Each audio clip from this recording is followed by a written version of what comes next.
Welcome to POSTCAST. David Locke along with Ron Boone as the Utah Jazz fall to the LA Clippers tonight by the final score of 110-96.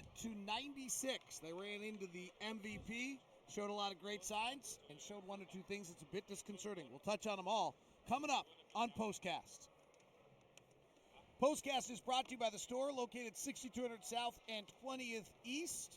Also, the new store at the Gateway, as well as the new mini store at 900 South and 100 West. As the checkout on a loss like this, the only thing that can make you feel good after a loss like this, of course, is a mudslide cookie. All right, Ron Boone, what's your lead takeaway from this one tonight? I was, for the most part, David, pleased with the defense. I thought the game plan did an excellent job. I mean, they struggled there in the fourth quarter once Kawhi Leonard got rolling and started making some of those mid-range shots. But I thought it made it tough for him to score in especially in that first half. You know, both teams struggling, put it in the hoop, shooting 34%, but late in the ball game, those offensive rebounds, I think, just really hurt the Jazz, giving the Clippers a second chance to score. Clippers got 6 of the first potential 8 rebounds that the Jazz had on the defensive end. That is something that we wondered about. But and what's strange about that, Ron, is that Bojan Bogdanovic is playing the 4. He's not a very good defensive rebounder. Jay Crowder is a very poor defensive rebounder. So it doesn't necessarily make sense, other than Ricky Rubio is a decent rebounder at that position. Mike Conley's not. Mm-hmm. So the Clippers were bringing 3 and 4 guys to the offensive glass. They were. And you're going to have to try to match that. And the Jazz are going to have to find, because this is 2 nights in a row where the Jazz have really lost games, largely in part because of their lack of defensive rebounding. And just remember, Ricky Rubio was a great rebounder, meaning in the paint. He was one of those guys that got inside the the free throw line and got those long rebounds and would take off running. We're not seeing that. We're not getting that right now. And Harrell is a guy that goes after rebounds. We saw Green do it as well. Rebounding out of the area. They just didn't wait for the rebound to come to them. They were rebounding out of the area. They go and get the rebound. If you don't put a body on guys like that, and you're just going to give up offensive rebounds, and that really hurt the Jazz, I thought, in that fourth quarter. There were a lot of positives tonight. There's a bunch of questions coming in. We'll get to them. The question on the year starters, can the Jazz be elite defensively? Now, by the end of the night, their defensive rating's only okay. Clippers did come in as the number 1 half-court offensive team in the league and the number 2 overall offensive team in the league, and the Jazz kept them well above their average. But for 3 quarters tonight, the Jazz kept the Clippers to below a point of possession. Their offensive rating was a 92 through 3 quarters. What are the Jazz, up to that point, doing so well defensively? Well, like I said, they were taking the ball out of Kawhi's hands. They were doubling him and forcing him into shots that he did not want to shoot. And as a result, they didn't move the basketball as well as they did in that fourth quarter, and they were missing shots, which played it right into the hands there of the Jazz. And you have to give Kawhi some credit. I mean, he got to the point where he was able to dribble and keep guys on his back and start knocking down those mid-range shots. But the Jazz right now, I think their defense is solid, and it's going to carry them a long ways. There's some interesting aspects of this ball game. If you're just tuning in, the Jazz led 20-16 at the end of 1. Clippers did not hit a shot outside 5 feet to open the game. The Jazz, behind the lineup of Conley, Mitchell, Ingles, Bogdanovic, and Gobert, made a late rally after the offense was putrid, I guess is the right word. They scored 12 points over a 14-15-minute stretch at one point between the first and second quarter, but then they ignited on back-to-back threes, and then that lineup got them going, and they led 41-39 at halftime. They led 69-65 going into the fourth, and then they led 40 fourth-quarter points, largely due to offensive rebounding, largely due to Kawhi Leonard just being awesome.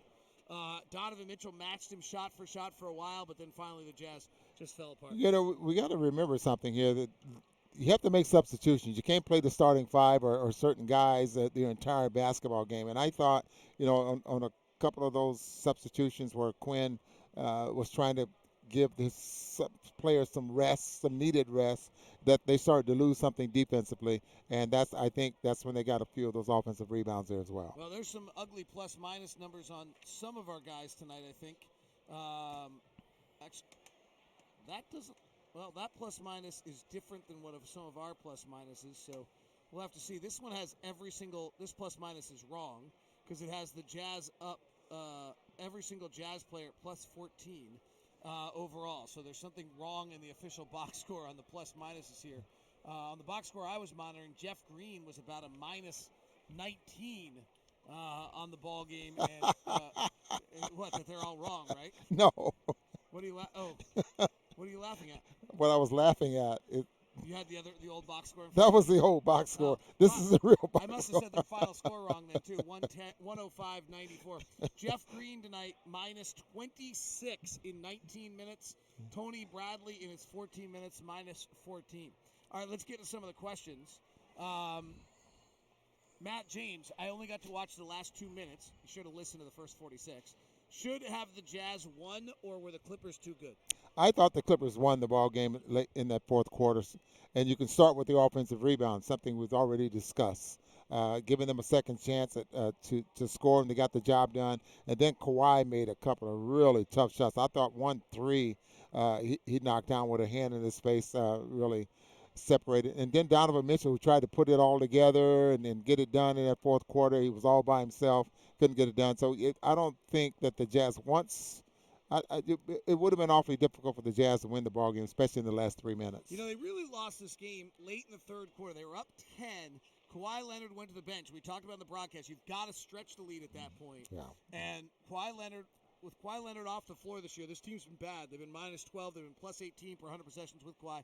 And the lead went the opposite direction at that point. And that's when the Jazz lost this game. You can go through the fourth quarter and the 40 points, the offensive rebounds, but you had to give yourself a 12, 16, 18-point cushion by stretching that out, and it went the other way in that stretch. I think during that time, Rudy was off the floor.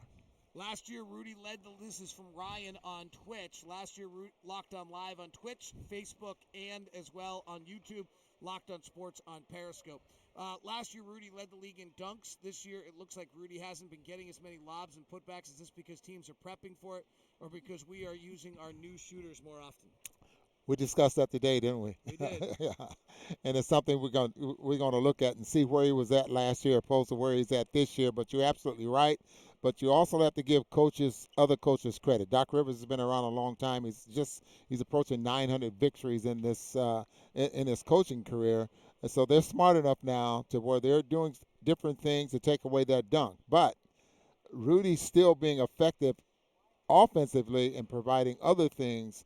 Just because he's not getting those dunks does not mean he's not giving the Jazz something offensively. Rudy Gobert last year had 3.8 dunks per game. This year he has 2.3, and he got one tonight. So he is down a little bit. Joshua McGavin from Facebook. How good will it be to get back home and be in the same city for a few days, consecutive days to work on what they need to work on? It'll be the first time the Jazz play games in back-to-back cities, Wednesday and Friday. Philadelphia on Wednesday, Milwaukee on Friday. Let's go to Eric Wood. Conley is starting to get very concerning. Our rebounding is an absolute joke. That seems a little harsh, but it wasn't good in the fourth quarter. How these guys forgot to box out time and time again is baffling.